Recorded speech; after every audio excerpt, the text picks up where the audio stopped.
Hi, let's start the solution. In this question, we have a given matrix A, that is 2, 6, 2, 4, 1, 2, minus 1, minus 2, 3, 8, 1, 2.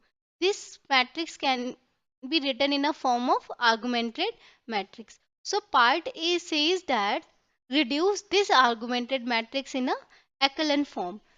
So first is reduced this matrix A in echelon form. So first interchange R1 and R2.